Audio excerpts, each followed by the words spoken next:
السلام علیکم ورحمۃ اللہ وبرکاتہ۔ محترم ناظرین، پیس ٹی وی اردو کی پرفیکٹ سیریز الہاد اور اسلام آپ ملاحظہ فرما رہے ہیں۔ گفتگو ہماری ہو رہی ہے الہاد کی تاریخ پر، اور آج کے پروگرام کا عنوان ہے بعثت عیسوی کے وقت الہاد کی نوعیت۔ میں ہوں جعفر طیار، اور حسب معمول میرے ساتھ آپ کی اور میری رہنمائی کے لیے تشریف فرمائے ہیں جناب ڈاکٹر محمد حماد لکھوی۔ تو آئیے ان سے ہم رہنمائی لیتے ہیں۔ ڈاکٹر صاحب، کس طرح کے حالات تھے جب جناب عیسیٰ علیہ السلام تشریف لائے؟ بسم اللہ الرحمن الرحیم۔ جعفر صاحب، ہم پہلے ایک پروگرام میں بات کر چکے ہیں بنی اسرائیل کے الہاد کی، کیونکہ حضرت عیسیٰ علیہ السلام تشریف لائے ہیں بنی اسرائیل، لہٰذا ذہن میں یہ رکھنا چاہیے کہ یہ وہی حالات ہیں جو ہم نے بنی اسرائیل میں یا بنی اسرائیل کے الہاد کے عنوان کے تحت ذکر کر دی ہیں، اور کم و بیش وہی چیزیں ہیں جن کو ذہن میں رکھنا چاہیے۔ اس کی وجہ یہ ہے کہ حضرت عیسیٰ علیہ السلام جب وہاں پہ تشریف لائے ہیں تو عیسیٰ علیہ السلام کے آنے کا مقصد بھی تب سمجھ میں آتا ہے، اور ساتھ ہی ساتھ ایک معاشرے کے اندر ضرورت کا احساس تھا کہ ایک مصلح آنا چاہیے، ایک نجات دہندہ آنا چاہیے، اور وہ ایک نجات دہندہ کے منتظر تھے، اور اس کا ذکر بھی تورات کے اندر موجود تھا کہ ایک نبی آئے گا اور وہ نبی آ کے ان کو نجات دلائے گا۔ تو یہ اگرچہ ان کے ذہنوں کے اندر یہ بات شامل تھی کہ وہ انتظار کر رہے تھے، لیکن اپنی الہادی فکر کے باعث اور اپنی جو ان کی عملی کوتاہیاں تھیں اور نافرمانیوں کی ایک پوری داستان تھی، اس کے باعث ان کی جو حالت ہو گئی تھی وہ اس قدر یعنی شدید الہاد پر مبنی تھی، یا راست فکر اور راست عمل جو تھا اس کے ٹریک سے اور صراط مستقیم سے اس قدر وہ ہٹے ہوئے تھے کہ حضرت عیسیٰ علیہ السلام کی تشریف آوری بھی ان کے لیے کسی فائدے کا باعث نہ ہو سکی، کہ حضرت عیسیٰ علیہ السلام ان کو، اب دیکھیں بنیادی طور پر حضرت عیسیٰ علیہ السلام اخلاقی تعلیمات کے لیے تشریف لائیں، اور اخلاقی تعلیمات کے لیے آپ کا تشریف لانا اس بات کا غماز ہے، اس بات کی نشاندہی کرتا ہے کہ اخلاقی طور پر یہ قوم اس قدر بگاڑ کا شکار تھی کہ ان کو سب سے زیادہ جس چیز کی ضرورت تھی وہ اخلاقی اصلاح تھی۔ حضرت عیسیٰ علیہ السلام جب تشریف لائے ہیں تو اس وقت یوں کہہ لیجئے کہ سارے انعامات ہو چکے بنی اسرائیل کے اوپر، ان انعامات کے باوجود ان کی ہٹ دھرمی اور ان کی نافرمانی بار بار کی۔ اب اس کے باوجود ان کی جو اخلاقی حالت تھی اس کے سدھرنے کا کوئی امکان بظاہر اس معاشرے میں نظر نہیں آتا تھا جس میں حضرت عیسیٰ علیہ السلام تشریف لائے، لہٰذا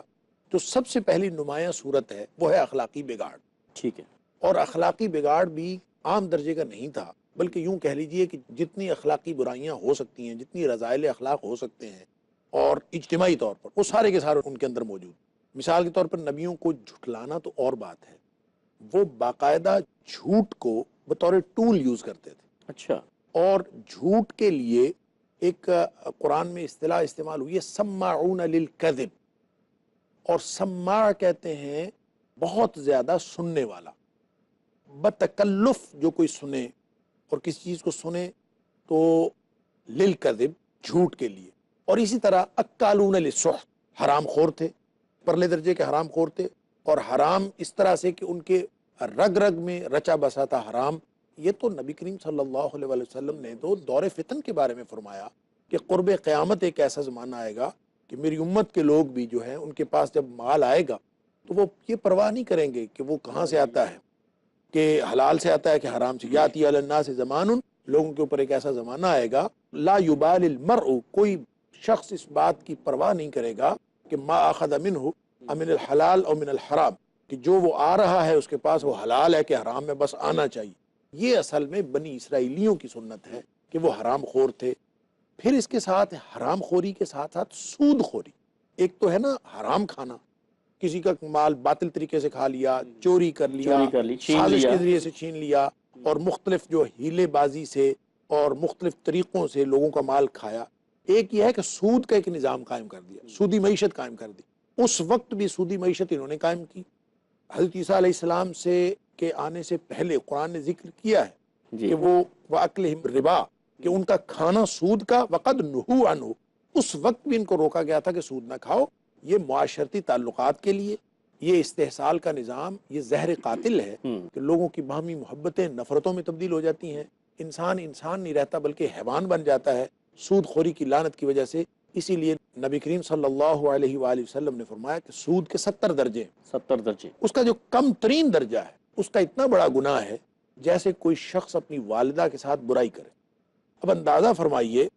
کہ اگر 70واں درجہ اتنا بڑا گناہ رکھتا ہے تو باقی 69 درجے کیا گناہ کی کیفیت ہوگی اس کی۔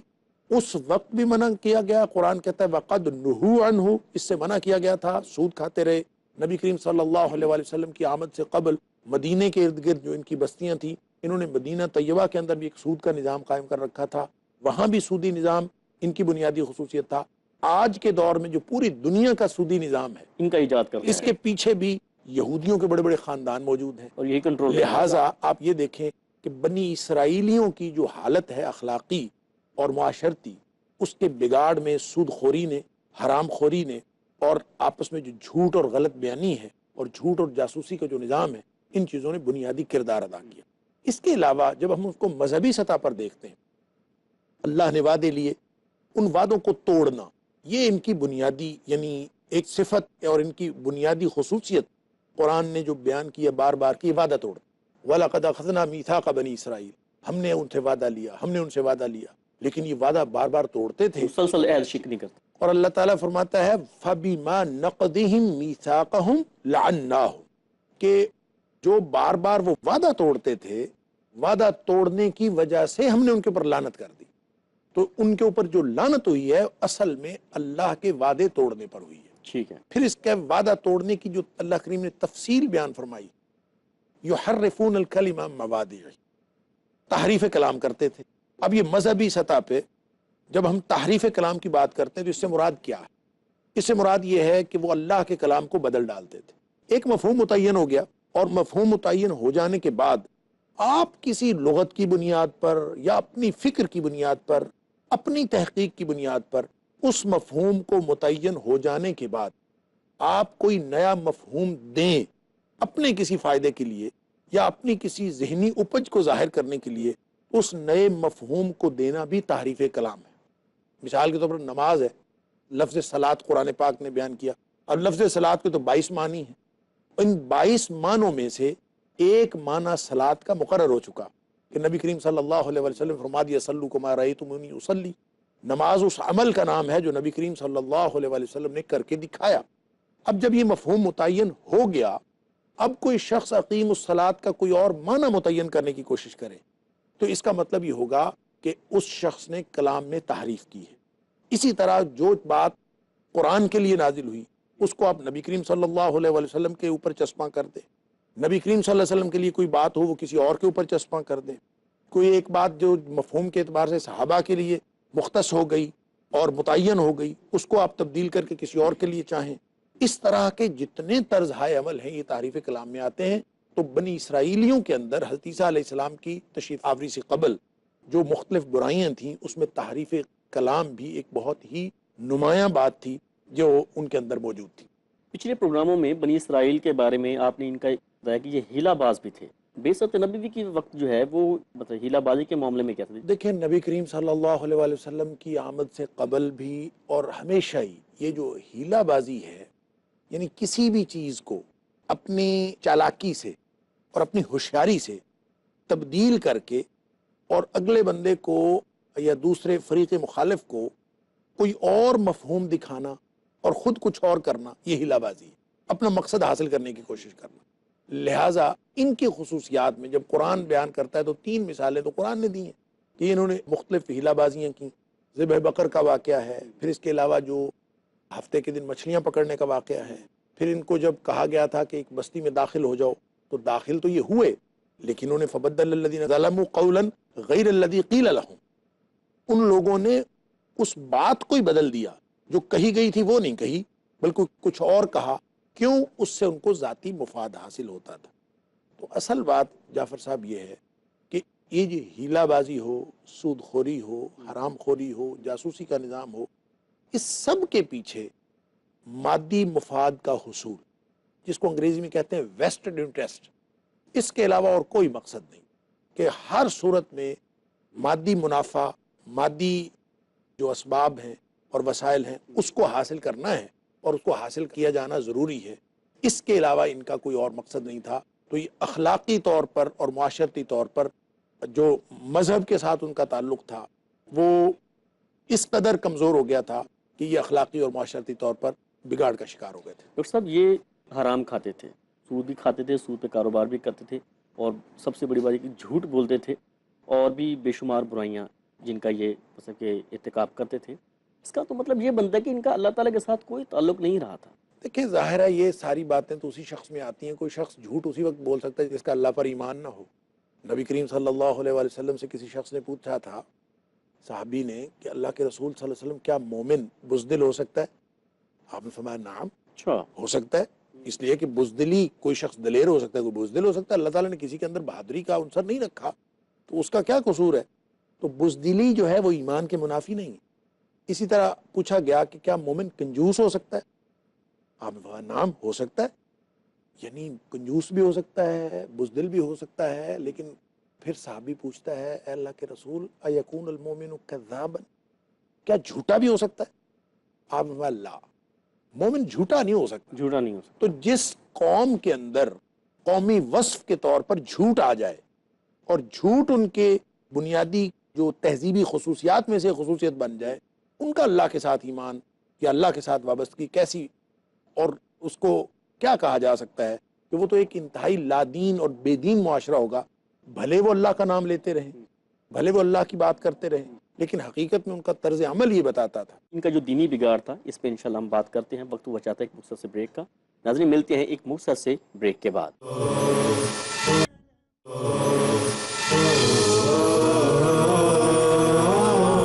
السلام علیکم ورحمۃ اللہ وبرکاتہ۔ محترم ناظرین، پیس ٹی وی اردو پر سیریز چل رہی ہے الحاد اور اسلام، اور آج کا جو ٹاپک ہے وہ ہے بعثت عیسوی کے وقت الحاد کی نوعیت۔ بریک سے جانے سے قبل ڈاکٹر صاحب جو ہے وہ ان کے دینی بگاڑ کے حوالے سے گفتگو فرما رہے تھے۔ اصل میں بات یہ ہے، ہم یہ بات کر رہے تھے کہ کوئی بھی قوم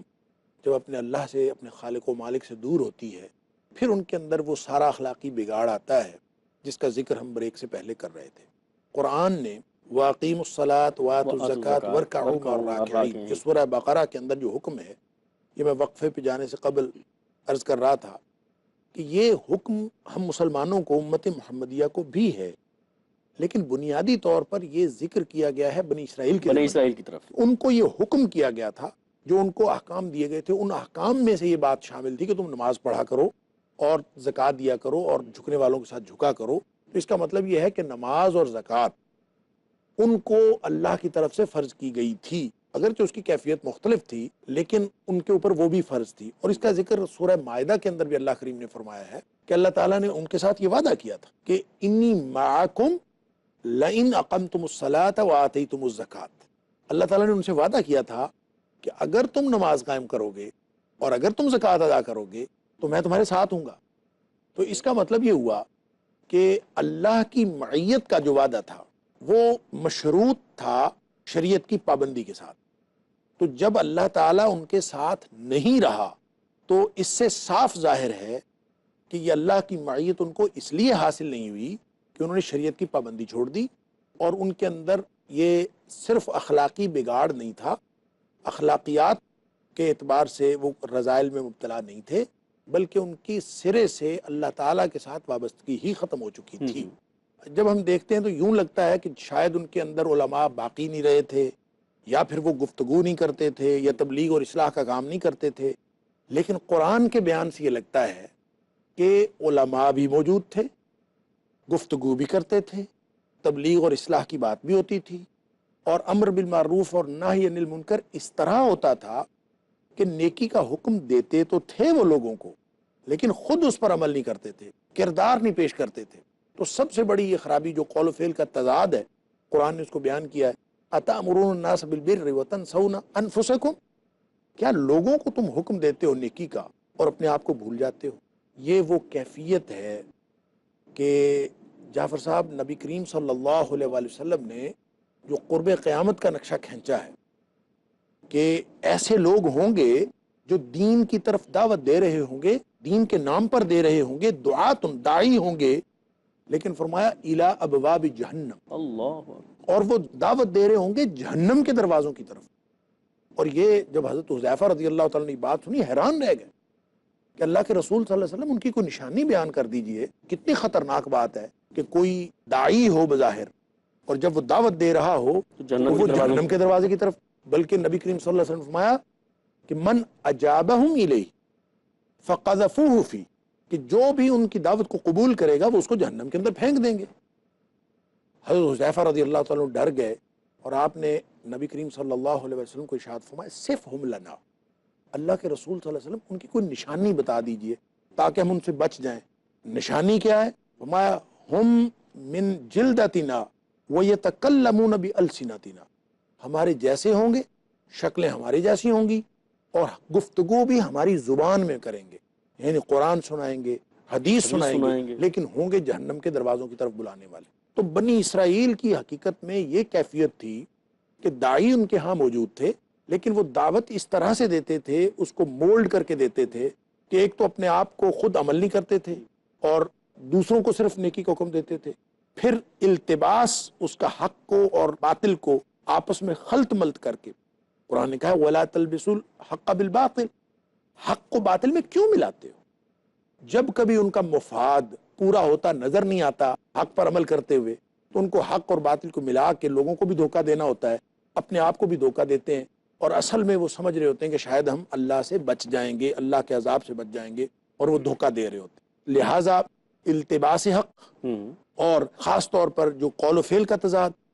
اور جو تیسری اور آخری بات اس سلسلے میں بہت اہم ہے ذکر کرنے کی، وہ ہے کہ دعوت دیتے وقت حق کو چھپا لینا۔ ایک تو ہے التباس، خلط ملط کر دینا، کسی کو پتہ ہی نہ چلے حق کیا ہے اور باطل کیا ہے۔ دوسرا یہ وَتَكْتُمُ الْحَقَّ، قرآن نے کہا ہے کہ تم حق کو چھپاتے بھی ہو، یہ کام بھی نہ کیا کرو۔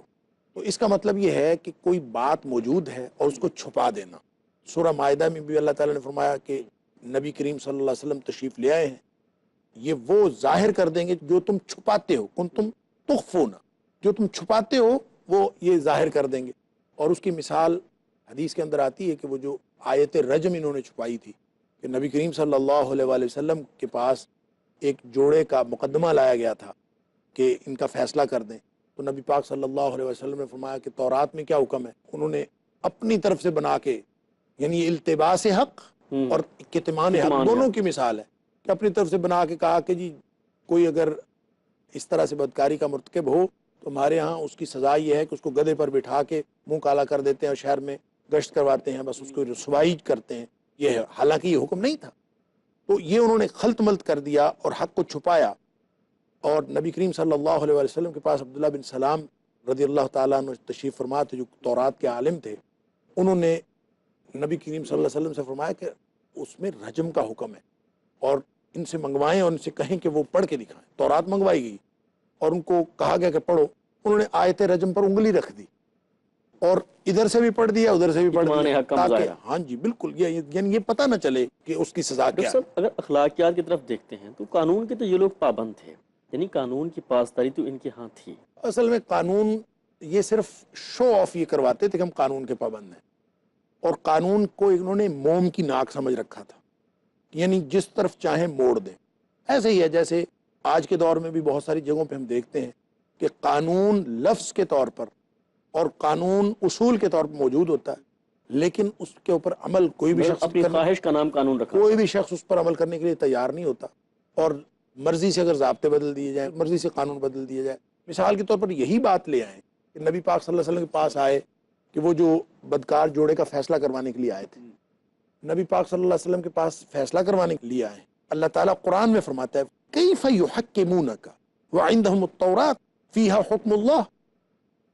یہ اپنے طور پہ فیصلہ کروانے آئے ہیں نبی کریم صلی اللہ علیہ وسلم کے پاس کہ جناب ہمارا گویا ہم بڑے قانون کے پابند ہیں، تو آپ ہماری بات یہ جو ہے نا یہ فیصلہ کر دیں قانون کے مطابق۔ تو اللہ تعالیٰ یہ فرماتا ہے ان کا یعنی یہ جو بدنیتی ہے ان کی، اور ان کا جو قانون کے نام پر قانون کے ساتھ مذاق ہے، قانون الہی کے ساتھ، اس کا کچا چٹھا اللہ کریم اس طرح سے کھولتے ہیں کہ فرمایا کہ یہ آپ کے پاس ہے حبیب صلی اللہ علیہ وسلم آتے ہی کیوں ہیں فیصلہ کروانے کے لیے، حالانکہ تورات ان کے پاس موجود ہے، فیہا حکم اللہ، اس میں اللہ کا حکم بھی موجود ہے۔ تو اس کا مطلب یہ ہے قانون کا نام لیتے تھے اور کوئی ان کی اخلاقی مقصدیت کوئی نہیں تھی، کوئی اللہ کو راضی کرنا مقصد نہیں تھا، اور کوئی اس کے اندر گویا روح موجود نہیں تھی، صرف اور صرف نام موجود تھا، اور اس کو بھی اپنی مرضی سے استعمال کرتے تھے، اس کے علاوہ کچھ نہیں۔ ڈاکٹر صاحب ہمارا پروگرام بھی جو ہے وہ اپنے وقت کے لحاظ سے آخری مراحل میں ہے۔ میں یہ آخری سوال پوچھنا چاہتا ہوں کہ ان کی تاریخ جو ہے وہ سیاسی اور معاشرتی حوالے سے اس سیاسی اور معاشرتی عروج و زوال سے عبارت ہے، کیا اس عروج و زوال نے بھی ان کے الہاد میں کوئی کردار ادا کیا؟ بلکہ اس کو یوں کہنا چاہیے کہ ان کے الہاد اور ان کے اخلاقی جو بگاڑ تھا اس کی وجہ سے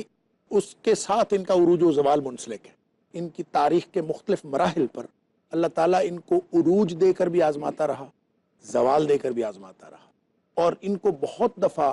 ایسی زبردست قسم کا یعنی تباہی و بربادی کا سامنا کرنا پڑا ہے کہ اس کے بعد یہ لگتا تھا کہ سنبھل نہیں پائیں گے، لیکن اللہ کریم نے اس کو موقع بموقع ان کو سنبھالا دیا ہے۔ اس کے باوجود یہ قوم نہیں سنبھلی۔ مثال کے طور پر 712 قبل مسیح میں جن کی دو ریاستیں تھیں، ایک جنوبی ریاست تھی، ایک شمالی ریاست تھی۔ جنوبی ریاست کو یروشلم کہتے ہیں اور جو شمالی ریاست تھی وہ اسیریا تھی۔ تو 712 قبل مسیح میں اسیریا جو شمالی ریاست تھی وہ تباہ و برباد کر دی گئی، اور وہ تباہ کرنے والا شلمہ نصر تھا۔ اس کے بعد بخت نصر نے جو بابل کا حکمران تھا اس نے 586 قبل مسیح میں یہ کام کیا اور یروشلم کی اینٹ سے اینٹ بجا دی، بہت سارے بنی اسرائیلیوں کو بنا لیا قیدی۔ اور پھر اس کے بعد جو 515 قبل مسیح میں سائرس ایرانی آیا ہے، اس نے بابل پر حملہ کیا۔ یہ وہی سائرس ہے جس کو ذوالقرنین بھی قرآن نے کہا ہے، اور بعض لوگ کہتے ہیں کہ یہی وہی ذوالقرنین تھا، واللہ عالم۔ اس نے آ کے پھر ان کو آزاد کیا ہے، اور پھر حضرت عزیر علیہ السلام کی قیادت میں انہوں نے یروشلم میں آ کے دوبارہ ہیکل تعمیر کیا۔ اس ساری تاریخ سے انہوں نے جو سبق سیکھا، یہ اس تورات کے موعود نجات دہندہ کا انتظار کرتے تھے کہ یہ عروج و زوال، یہ ہماری رسوائی، یہ ہماری تباہی ختم ہو جائے گی جب وہ نجات دہندہ آئے گا۔ گویا حضرت عیسیٰ علیہ السلام کا یہ مانوی طور پر انتظار کر رہے تھے، لیکن وہ بعد کی بات ہے جب عیسیٰ علیہ السلام تشریف لائے ہیں تو سب سے زیادہ انکار بھی انہی لوگوں نے کیا، اور حضرت عیسیٰ علیہ السلام کی بھی انہوں نے مخالفت کی۔ اختصار وقت کے پیش نظر ہمیں اپنے پروگرام جو ہے وہ مکمل کرنا پڑ رہا ہے۔ ناظرین، بنی اسرائیل جن کے جو الہاد پہ مبنی گزشتہ اقساط میں 2-3 پروگرام آپ دیکھ چکے ہیں، لیکن بعثت عیسوی کے وقت جو الہاد کی نوعیت تھی وہ آج کے پروگرام میں آپ نے ملاحظہ کی۔ ہم انتہائی ممنون ہیں اور شکر گزار ہیں ڈاکٹر صاحب کے، ہماری رہنمائی فرما رہے تھے۔ انشاءاللہ اس سلسلے کو ہم آگے بڑھائیں گے، اور اگلے پروگرام میں انشاءاللہ آپ جو ہے الہاد کی دیگر جو تاریخ ہے اس حوالے سے جو کچھ معاملات ہوں گے انشاءاللہ وہ ملاحظہ فرمائیں گے۔ تب تک کے لیے اجازت دیجیے۔ السلام علیکم ورحمۃ اللہ وبرکاتہ۔